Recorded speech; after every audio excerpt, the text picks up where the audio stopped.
পুষ্প বলল, আচ্ছা দুলা ভাই, আপনি আমার আপুকে ভালোবাসেন না কেন? ইজান চোখ বড় বড় করে পুষ্পের দিকে তাকালো, তারপর বলল, কে বলেছে তোমাকে এসব কথা? পুষ্প বলল, আপু বলেছে দুলা ভাই। ইজান কেন জানি কথাটা বিশ্বাস করলো না, কারণ পদ্ম এসব কথা বলবে না সে জানে।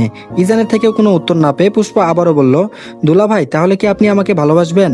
ইজান হক চকিয়ে গেল, তারপর বলল, তুমি কি চাও আমি তোমাকে ভালোবাসি? পুষ্প হাসি দিয়ে বলল, হ্যাঁ। ইজান পদ্মকে ডাক দিল, সাথে সাথে পদ্ম এসে উপস্থিত। পদ্মকে দেখে ইজান বলল, ও কি তোমার বোন? পদ্ম ভ্রুকুচকে বলল, জি, কেন? ইজান মাথায় হাত দিল, তার বউ কখনো তাকে এসব বলেনি, আর তার শালি এসব বলছে, হাস্যকর ব্যাপার। তারপর বলল, তুমি তোমার বোনের মতো হলে না কেন? আমার তো আর এত কষ্ট করা লাগতো না তখন। পদ্ম না বুঝে ইজানকে প্রশ্ন করলো, বুঝিনি আমি। ইজান বলল, এত বোঝা লাগবে না তোমার। পদ্ম সেখান থেকে চলে আসলো, আর পুষ্প একের পর এক কথা বলেই যাচ্ছে।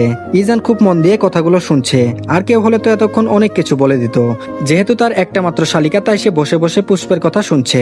কিছু সময় বাদে রুবিনা খাতুন আসলেন। ইজান ওকে বসতে বললেন। রুবিনা খাতুনের সাথে পদ্ম এসেছে। পদ্ম তার মায়ের পাশে বসেছে। ইজান রুবিনা খাতুনকে বলল, মা, আমি চাচ্ছি পদ্মকে পড়াশোনা করাতে, এই বিষয়ে আমি ওর সাথে কথা বলেছি। রুবিনা খাতুনের চোখ চকচক করছে, তার মেয়েটা পড়াশোনা করতে চাইতো, কিন্তু তার ভাগ্যে বিয়ে ছিল, তাই মেয়ের ইচ্ছাও পূর্ণ থেকে গেল। ইজানের কথা শুনে রুবিনা খাতুন খুব খুশি হলেন। ইজান বলল, পদ্ম শুধু পরীক্ষা দিতে যাবে ওখানে। রুবিনা খাতুন রাজি হলেন। রাত 10টায় চারজন একসাথে ডিনার করলো। ইজান রুমে পাইচারি করছিল কখন পদ্ম রুমে আসবে। প্রায় আধা ঘন্টা পর পদ্ম রুমে আসলো।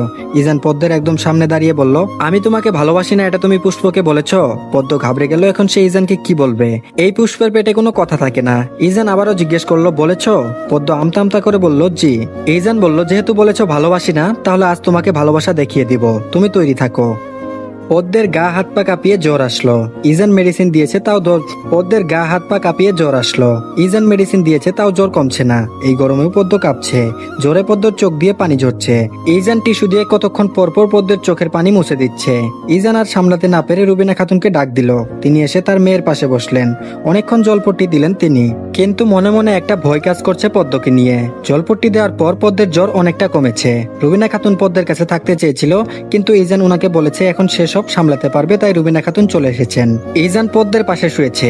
আজ কোনো দূরত্ব নেই তাদের মাঝে, তবু একজন আরেকজনকে স্পর্শ করছে না। পদ্ম জ্বরের ঘুরে কিছু বলছে। ইজান খুব মনোযোগ দিয়ে পদ্মের কথা শুনে বুঝেছে পদ্ম পানি খাবে। ইজান পদ্মকে পানি খাওয়ালো। কিছুক্ষণ পর আবার জ্বর আসলো পদ্মের। মেয়েটা জ্বরে কাঁপছে। ইজান আর অনুমতি না নিয়ে পদ্মকে জড়িয়ে ধরে শুয়ে আছে। সকাল 7টা। পদ্মের মনে হচ্ছে তার গায়ের উপর কেউ পাথর ফেলে দিয়েছে। কি অসহ্য লাগছে। শরীরে এক ফোঁটা শক্তি নেই যে হাতটা সরাবে। চোখ খুলে পদ্ম তার ডান পাশে তাকিয়ে দেখে ইজান ওকে এভাবে ধরে শুয়ে আছে। পদ্ম হাত নাড়াচাড়া করতেই ইজান উঠে গেল। তড়িঘড়ি করে পদ্মকে জিজ্ঞেস করলো, কিছু লাগবে পদ্ম?